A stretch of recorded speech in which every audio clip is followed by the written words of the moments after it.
Welcome to Pregame.com's continuing coverage of the Preakness. I'm your host, Marco D'Angelo, and I'm joined today by Dave Tuley from the Daily Racing Form and the website viewfromvegas.com. We're going to break down the Preakness for you. We're going to preview the logical horses and some long shots and try to get you some winners just like we did in the Kentucky Derby.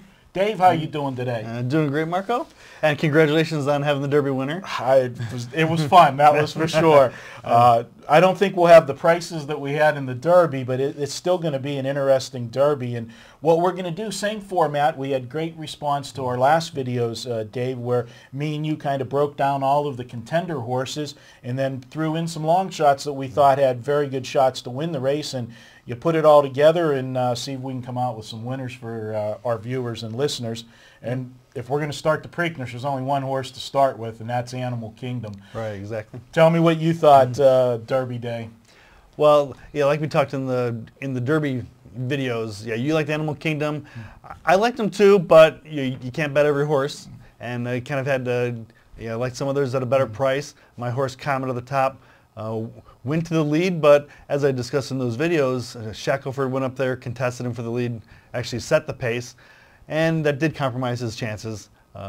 Shackelford was able to slow down the pace and still hang around, but I think if he hadn't got up there, I would have really liked my horse on the front end there. I think he would have been able to be around at the end. So, but the great thing about this sport is, you can be right this week, I can be right next week, and we can both make money if you find the right prices and you're getting overlays. You don't have to hit 53% or higher like you do in sports. You don't even have to be right 10% of the time. Absolutely. And you hit the key. One of the biggest things from the Derby, Dave, this was one of the slowest paced derbies that we've had probably in 25 years. And, we'll talk about it later when we discuss Dialed In, but for Animal Kingdom, he was sitting 12th in the race, and he still won this race rather easily off of slow fractions. So moving forward to the Preakness, we're going a shorter distance, but you've got to think there's going to be a quicker pace in here. There's definitely more speed horses in here. Of course, we thought there was enough speed in the Derby too, but sometimes when that gate opens, jockeys change their mind and things happen differently and horses get left on the lead. And that's what happened with, Shackelford that raced, really well. He finished, I believe he held on for fourth in the race, but today there are definitely some speed burners, including Shackelford, some new shooters. We're going to talk about those horses in a separate video because every year you have this. You've got horses that move on from the Derby to the Preakness, and then you've got the new contenders. What has been your take before we discuss Animal Kingdom, just to give kind of an overview?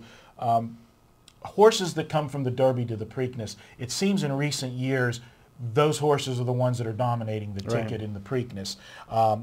Old school, a lot of people used to like the fresh horse angle and that, but the sport's changed so much. I think that people, they prepare for these races differently. They're coming into the Triple Crown races with less starts than they used to back 20 years ago. I mean, we've got horses that, today in the Preakness are going to be making their third or fourth start, which is unheard of. I mean, in today's thing. But I think that's one of the reasons why these horses can get that next race without the problem and not the bounce factors that you talk about so much in horse racing. Right. And Animal Kingdom, winning the Derby, and we've seen in recent years that most of these horses do keep their form, at least through the Preakness. Looking back to War Emblem, Funny Side, Smarty Jones, all winning the second leg of the Triple Crown. And even 2 years ago, Mind That Bird, even though 51 long shot in the Derby, he ran a very good Preakness, almost caught Rachel Alexandra. So Animal Kingdom, peaked at the right time, and he's going to be very, very live. I mean, without a doubt. I mean, now if you had him at 20-1, don't know if you want him at 2-1 this time around. But I definitely don't think it's a fluke. Animal Kingdom, like you said, you handicapped it. Other people, this wasn't the big shocker where everyone was like, oh my God, what happened? This was like, hey, you can make a case for Animal Kingdom if you believe that he could progress and take his form from the turf and the synthetic racetracks onto the dirt. Yes. One of the other factors that you've got to be considered here with the Preakness is Animal Kingdom, what I looked at the end of the Derby, and I like to do this in a lot of races for future handicapping because I use that word bounce. And for people that don't know what the bounce effect is, it's a term that we use in handicapping. Horse owners use it, trainers use it, is when a horse has such a great effort, if they overextend themselves, whatever, they don't come back with the same sharpness in that next race, and they call it, they bounce, they regress. I like to look when the race is over and, you know, they're galloping the horse out. Mm-hmm. This horse looked like he could have won another mile. I mean, he, you know, they use the, you know, the phrase that, you know, he couldn't blow out a candle. You know, he wasn't, you know, really extended and huffing and puffing at the end of the race. That's impressive to me. He's a big, strong horse. He's going to be tough to beat, no question about it. Can he be beat? Yeah, there's a lot of things that we can talk about, you know, that can go different in this race.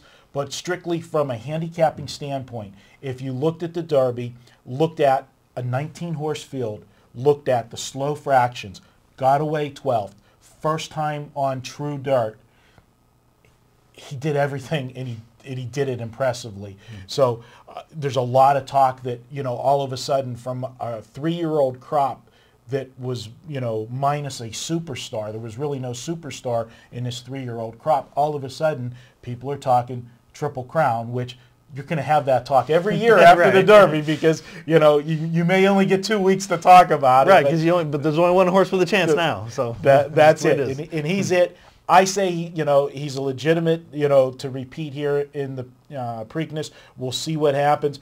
But like you said, you're going to be dealing with shorter odds. You know, you might want to look more to the, you know, the exactas and the tries to try to make your score because you're definitely not going to get a $43 win ticket on Animal Kingdom this week. Any closing thoughts on Animal Kingdom before we wrap him up? Just that I think, yeah, he's very live, like I said. Expect him to be in the running. I mean, I think, you know, again, we'll talk more about the pace in the other videos, but he will be able to run kind of the same race that he did in the Derby. The thing is, there's a bunch of other horses, too, that are going to be running in that same group. So I think it's going to be very congested turning for home, and so it's just going to be a matter of landing on the right one. Well, that's our preview of Animal Kingdom. Don't forget, we'll be back. Next, we're going to take a look at Mucho Macho Man. He had a great race in the Derby as well. We'll talk about him and continue our coverage of the Preakness.